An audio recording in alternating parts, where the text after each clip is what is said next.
On pense souvent à David comme à un héros de légende, une sorte de super-héros antique.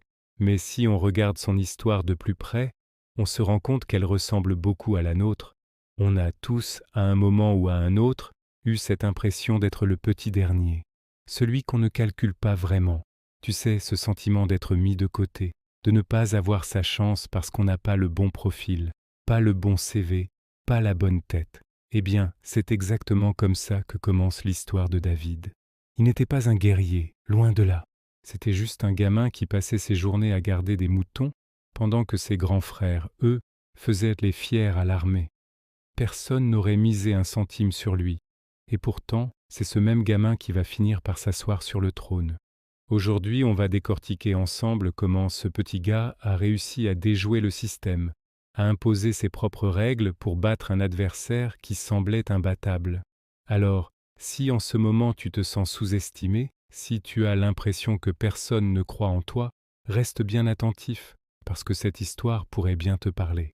La vie de David ne démarre pas dans un palais somptueux, mais dans la brousse, au milieu de nulle part. Son job quotidien est, disons-le franchement, assez ennuyeux, surveiller des brebis. Il aurait pu passer ses journées à s'ennuyer, à attendre que le temps passe. Mais au lieu de ça, David s'occupe. Il apprend à jouer de la musique, de la harpe, non pas pour devenir une rockstar, mais pour gérer son stress et l'ennui. Et surtout, il s'entraîne avec sa fronde. Encore et encore. Pas pour impressionner qui que ce soit, mais pour une raison très pratique, protéger son troupeau des prédateurs. Ce qu'il ne sait pas encore, c'est qu'il est en train de développer une compétence unique, une expertise. Il ne s'entraîne pas pour la gloire future, il s'entraîne pour faire son job de berger le mieux possible avec les moyens du bord. Et la leçon ici, elle est fondamentale. Ce que tu fais quand personne ne te regarde, ces heures que tu passes dans l'ombre à t'entraîner à apprendre à te perfectionner, c'est ça qui va te définir et te sauver plus tard. David n'est pas devenu un tireur d'élite par magie le jour où il a vu Goliath. Il l'était déjà devenu, tout seul, en s'entraînant jour après jour, année après année, dans l'anonymat le plus total. Puis arrive le moment de vérité. Le pays est en guerre. L'armée est paralysée par la peur. En face, il y a Goliath, un type immense, une montagne de muscles protégés par une armure que personne ne peut percer. Les soldats les plus aguerris, y compris les frères de David, sont terrifiés.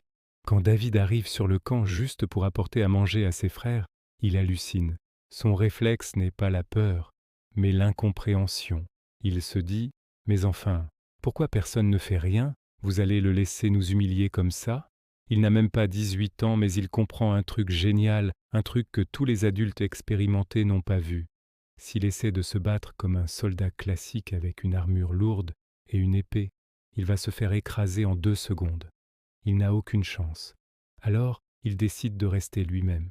Il refuse l'armure du roi, trop grande, trop lourde, qui l'empêcherait de bouger. Il garde ses vêtements de berger, il prend son bâton, sa fronde et 5 cailloux lisses ramassés dans le torrent. Il n'essaie pas de jouer le jeu de Goliath, il ne va pas au corps à corps. Il utilise sa propre méthode, celle qu'il maîtrise à la perfection. Le résultat, on le connaît. Une pierre bien placée, lancée avec une vitesse et une précision chirurgicale. Et le géant s'écroule. David a gagné.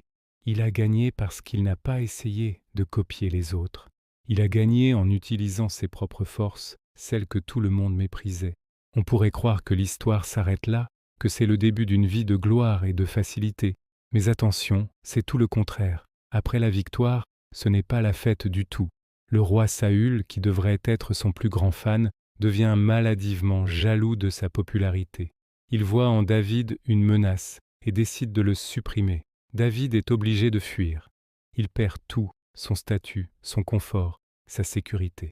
Il se retrouve à vivre comme un fugitif, à se cacher dans des grottes, à dormir à la belle étoile. C'est la galère totale. Et là, un truc complètement inattendu se passe. Plein de gens qui sont aussi en galère, des types endettés, des mécontents, des marginaux que la société a rejetés, commencent à le rejoindre dans sa cachette. David se retrouve à la tête d'une bande de hors-la-loi, une armée de bras cassés. C'est là qu'il montre qu'il est un vrai leader. Il ne les traite pas comme des ratés ou des sous-fifres, il voit leur potentiel. Il les écoute, il les motive, il les entraîne. Il transforme cette bande de potes, un peu perdus, en la meilleure armée du pays, une troupe de guerriers d'élite, loyaux et redoutables. Il a su créer une équipe de choc avec des gens que personne d'autre ne voulait. Il a transformé la faiblesse en force. Faisons un bond dans le temps. Voici David, quelques années et une couronne plus tard. Il est au sommet, roi, puissant, respecté. On pourrait croire que les responsabilités royales l'ont assagi, mais il semblerait qu'elles ne l'empêchent pas d'avoir l'œil vif, un peu trop vif même. Un soir, depuis le toit de son palais, il aperçoit une femme qui se baigne. Elle s'appelle Bethsabée. Et là, David fait une énorme bêtise. Il la convoque, et de cette rencontre naît une situation irréversible. Pour couronner le tout, Bethsabée est mariée, et son mari est l'un de ses soldats les plus loyaux. Une mauvaise décision en entraîne une autre, puis encore une autre. Pour tenter de cacher sa faute, David s'enfonce dans le mensonge. Il manipule, il complote, et finit par organiser, indirectement, la mort du mari de Bethsabée sur le champ de bataille pour pouvoir prendre sa femme. À ce moment précis, on est très très loin du jeune berger courageux et intègre. L'homme au pouvoir n'est plus le même. Qu'est-ce qui s'est passé?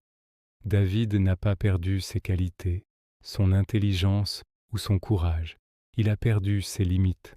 Le pouvoir l'a aveuglé. Ce qui est intéressant, c'est ce qui se passe ensuite.